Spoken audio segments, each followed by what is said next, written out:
Okay, oh. Hindi na tayo maglalak.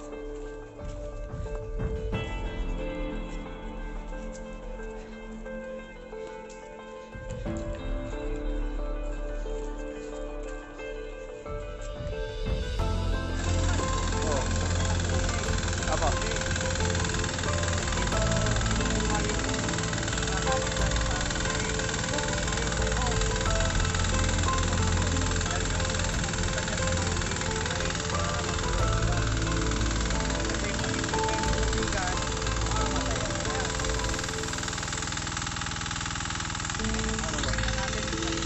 Oh, sige po.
Sandali nga.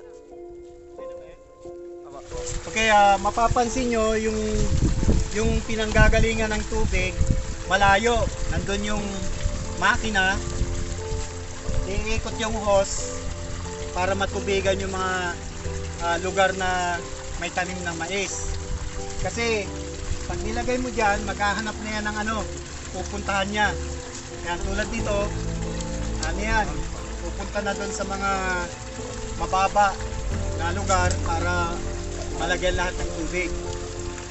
Mapapansin nyo rin kung bakit meron akong sombrero, may salamin, naka long sleeve, naka bota, kasi putik. Pangalawa, baka may ahas. Bakit may baston, protection mo at pang sa mga dahon para hindi matusok ang mata mo.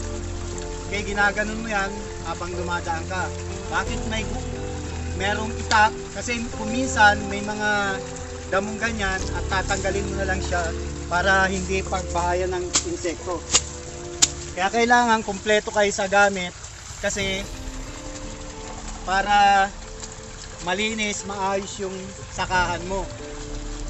Hindi ngayon, sa panahon ngayon, ang pagsasaka, hindi ka naka yung walang damit, walang proteksyon. Karamihan ngayon na magsasaka mga professional, mga retired teacher, retired police, doctor, yung mga hindi na nagtatrabaho sa opisina. Hindi mo mapapansin na sila ay farmer kasi nga naka long sleeve, naka sombrero, naka salamin, naka bota.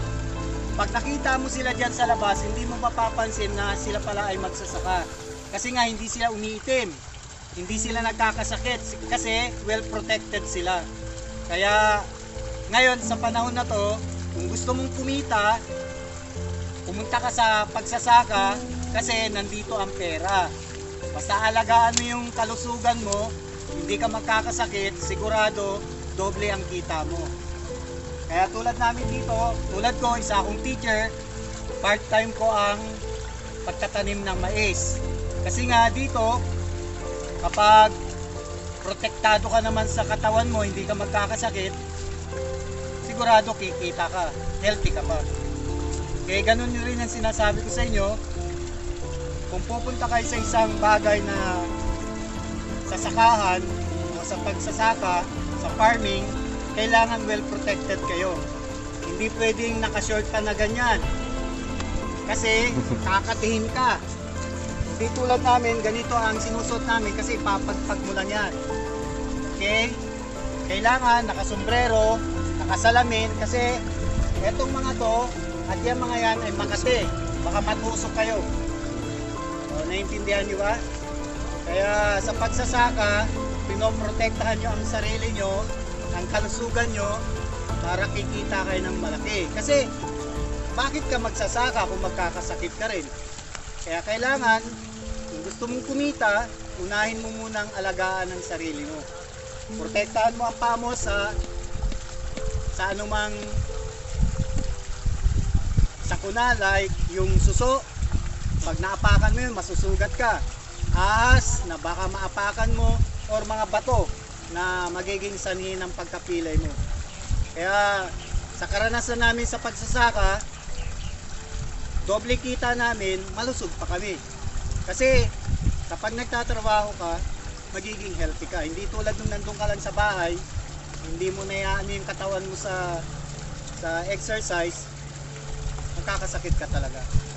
Kaya kayo mga kabataan, tandaan nyo, kung walang magsasaka, wala kayong kakainin, wala kayong uulamin.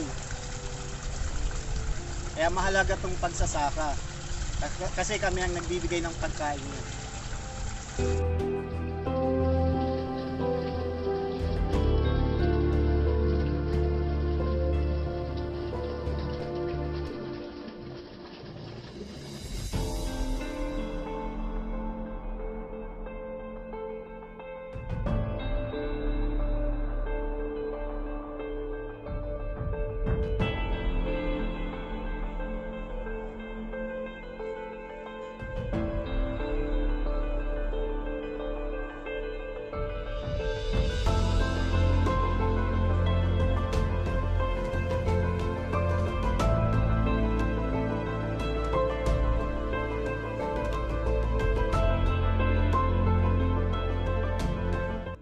Kailan po ba kayo nagsimula ng pagsasaka? Kasi Lumaki po ba kayo sa isang bukid? laki akong Maynila. Nung namatay ang tatay ko nung maliit ako, pagkatapos ko ng high school, balik kami sa probinsya. Then nag-start na akong nagsaka nun. Kasi agriculture graduate ako sa PSU San Carlos. Kaya in-apply ko yung pinag-aralan ko sa pagsasaka. Ano ang nagdala sa inyo sa pagsasaka? Tulad ng sinabi ko nga kanina, graduate ako ng agriculture. Napamahal na ako sa pagsasaka, sa pagtatanim ng mga halaman, gulay at mais at palay. At the same time, nag-aalaga rin ako ng hayop. Kasi nga, ina-apply ko kung ano yung pinag-aralan ko nung ako ay nasa koleyo. Mayroon bang pagkakaiba sa pagitan ng iyong bukid ngayon at ang iyong bukid noong ikaw ay isang bata? Dahil noon, nung bata pa kami, ang bukid noon, halos ang gamit puro hayop, like baka, kalabaw. Hindi tulad ngayon, nakikita nyo naman, ang gamit na namin puro makina. Merong kuliglig, merong semi-tractor, at merong kaming yung trailer. Kumbaga hindi na nahihirapan yung magsasaka ngayon. Hindi tulad noon na naalipunga kami, nasusugat kami kasi nga wala kaming gamit na makinarya. Hindi tulad ngayon, hindi na talaga nahihirapan ng magsasaka kasi may bagong technology na. Anong mga gawain ang inyong kinalakihan sa bukid? Marami.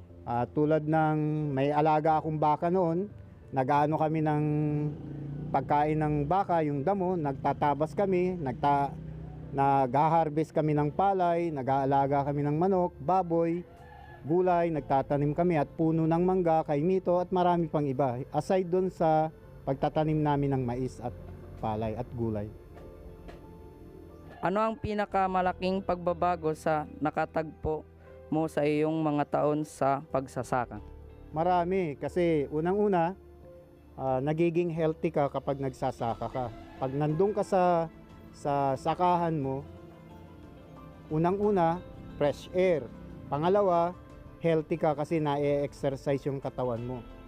Kumbaga, maganda ang kalusugan mo kasi nga nasa nasa malinis na lugar ka. Malinis na hangin, malinis na lugar at nakapag-exercise ka pa.